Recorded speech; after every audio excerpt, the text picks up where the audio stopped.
আসসালামু আলাইকুম। আমি মির নাদিম ফয়সাল আহমেদ। আজকে আমি যে টপিকসটি নিয়ে আপনাদের সাথে কথা বলবো সেই টপিকসটি হচ্ছে লিমিটেড কোম্পানি বা আপনার কোম্পানিটি লিমিটেড করার পূর্বে কোন কোন বিষয়গুলো আপনাকে খেয়াল রাখতে হবে সেই বিষয়গুলো নিয়ে আজকে আমি কথা বলবো। আশা করছি আপনারা সকলে ভালো আছেন এবং আমার প্রতিদিনের এই বিজনেস নিয়ে কন্টেন্টগুলো আপনারা দারুণভাবে উপভোগ করছেন। আমরা দেখছি এখন অনেকেই বিজনেস করছে বা বিজনেস করার চিন্তা ভাবনা করছে বা অনেকেই বিজনেস নিয়ে অনেক দূর এগিয়ে যাচ্ছেন। তো আপনারা যারা বিজনেস নিয়ে কাজ করা শুরু করেছেন বা বিজনেস করার চিন্তা করছেন, এটি অত্যন্ত সুখবর এবং এটি অত্যন্ত ভালো আমাদের দেশের জন্য। কারণ আপনারা বিজনেস শুরু করলে বা বিজনেস নিয়ে সামনে এগিয়ে গেলে দেশে অনেক কর্মসংস্থান তৈরি হবে এবং দেশে যে বেকারের যে সমস্যাটি আছে সেটি ইনশাল্লাহ ধীরে ধীরে ধীরে ধীরে কমে আসবে। তা আপনি যখন আপনার বিজনেসটি নিয়ে এগিয়ে যাচ্ছেন বা আপনি যখন আপনার বিজনেসটি নিয়ে সামনে যাওয়ার পরিকল্পনা করছেন, অনেকেই আছে যারা লিমিটেড কোম্পানি নিয়ে শুরু করে বা প্রথমেই কোম্পানিটা রেজিস্ট্রেশন করে তারপরে সুন্দরভাবে সামনের দিকে এগিয়ে যেতে শুরু করে, অথবা অনেকেই আরজেএসসি থেকে লিমিটেড কোম্পানি লাইসেন্স নিয়ে তারপরে সামনের দিকে এগিয়ে যায়। আপনি যখন একটি কোম্পানি লিমিটেড করবেন অথবা আপনি যখন একটি লিমিটেড কোম্পানি করার চিন্তা করছেন, তখন কতগুলো বিষয় খুব ভালোভাবে খেয়াল করবেন। নাম্বার 1, আপনি যে বিজনেসটি নিয়ে সামনে এগিয়ে যাচ্ছেন বা বিজনেসটি শুরু করার চিন্তা করেছেন সেটি কি দীর্ঘমেয়াদী আপনি করবেন কি করবেন না।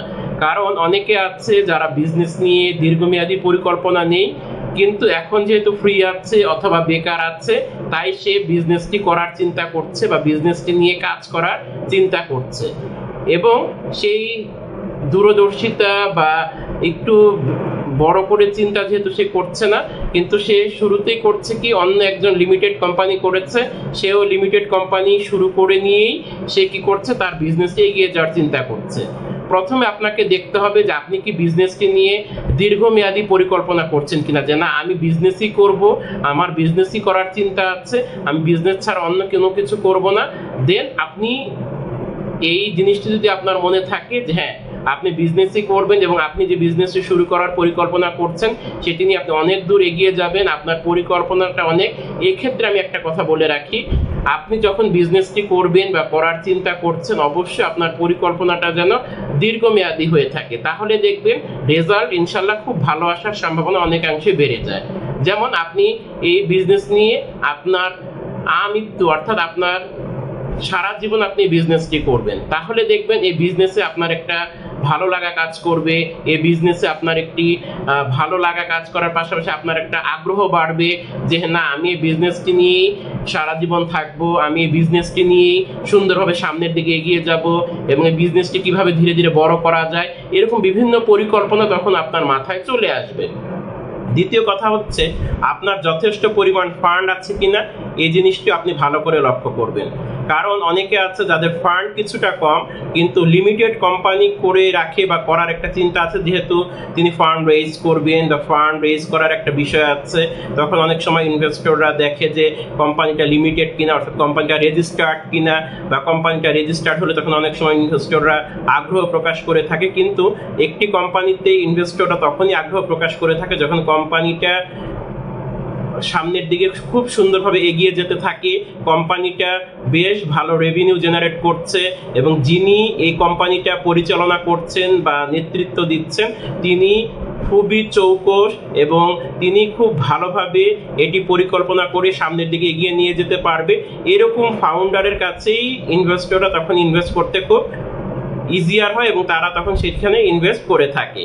এরপরে হচ্ছে আপনি যে বিজনেসটি করছেন সেই বিজনেসটি আপনার যে প্রোডাক্ট থাকবে বা যে সার্ভিসটি থাকবে সেটি সম্পর্কে আপনার একটি সুন্দর পরিকল্পনা আছে বা একটি সুন্দর আপনার একটি গাইডলাইন আছে, যেখান থেকে আপনি প্রোডাক্টটি কালেক্ট করবেন, যেখান থেকে আপনি প্রোডাক্টটি নিয়ে আসবেন, অথবা যে সার্ভিসটি আপনি কাস্টমারদের কাছে দিচ্ছেন বা দিবেন সেটি আপনি কিভাবে দিবেন, কাদের মাধ্যমে দিবেন, আপনি কি এখানে এককভাবে আপনার এই সার্ভিসটি পরিচালনা করবেন কিনা ইত্যাদি বিষয় আপনার কাছে সুন্দর একটি পরিকল্পনা অর্থাৎ একটি গাইডলাইন আছে, এই বিষয়টা আপনাকে অবশ্যই লক্ষ্য রাখতে হবে।